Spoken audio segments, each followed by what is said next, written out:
Welcome to Let's Listen, where timeless stories come alive in warm, thoughtful voices. Today, we bring you one of the most powerful love stories in the world, Romeo and Juliet by William Shakespeare. Yes, Ananya. This story is not just about love. It's about destiny, courage, and the price of pride. It takes us to the city of Verona, where two noble families, the Capulets and the Montagues, are trapped in a never-ending feud. And in the middle of this hatred, two hearts find love. The play begins with another street fight between the servants of the two families. Prince Aeschylus, tired of the violence, warns them that anyone who disturbs the peace again will be punished with death. But beneath this anger, something tender is about to unfold. We soon meet young Romeo, a Montague. At first, he's heartbroken over Rosalind, a woman who doesn't love him back. He speaks like a poet lost in his own sadness. His cousin Benvolio tells him to forget her, but Romeo insists that no one could ever take Rosalind's place. Meanwhile, in the Capulet house, Juliet is just 13. Innocent, gentle, and unaware of the storms ahead. Her parents want her to marry Paris, a nobleman, but she says she will only look at him if her parents wish so. And then comes the Capulet feast, the night that changes everything. Romeo and his friends sneak into the Capulet party wearing masks.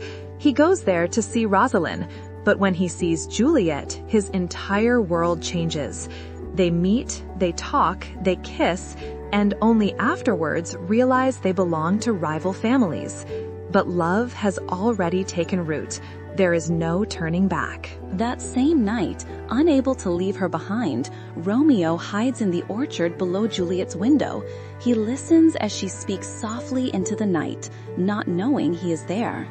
"Oh, Romeo, Romeo, wherefore art thou, Romeo?" When they finally speak, they promise to love each other forever. With the help of Friar Lawrence and Juliet's nurse, they secretly marry the next day. The friar hopes this union might bring peace to Verona, but soon tragedy strikes. Tybalt, Juliet's cousin, challenges Romeo to a duel. Romeo refuses because now, through Juliet, Tybalt is family. But Romeo's friend Mercutio cannot bear the insult and fights Tybalt himself. When Mercutio is killed, Romeo's grief turns to fury. He kills Tybalt in revenge. And at that moment, the young lover's happiness begins to crumble. The prince banishes Romeo from Verona. Before leaving, he secretly visits Juliet that night. They share one night of love, tender, desperate, and filled with tears. At dawn, he leaves for Mantua, and Juliet is left alone to face her fate. Soon, her father announces that she will marry Paris in 3 days. Juliet is trapped. She cannot reveal her secret marriage. Desperate, she runs to Friar Lawrence, who gives her a dangerous plan. She must drink a potion that will make her appear dead for 2 days. When she awakens, Romeo will come to take her away. But the plan goes terribly wrong. The wedding is moved forward by 1 day, so Juliet drinks the potion that same night. Her family finds her cold and lifeless in the morning and lays her in the Capulet tomb. But Friar Lawrence's message never reaches Romeo. It is delayed by quarantine. He hears only that Juliet is dead. Heartbroken and without hope, Romeo buys poison and rushes back to Verona.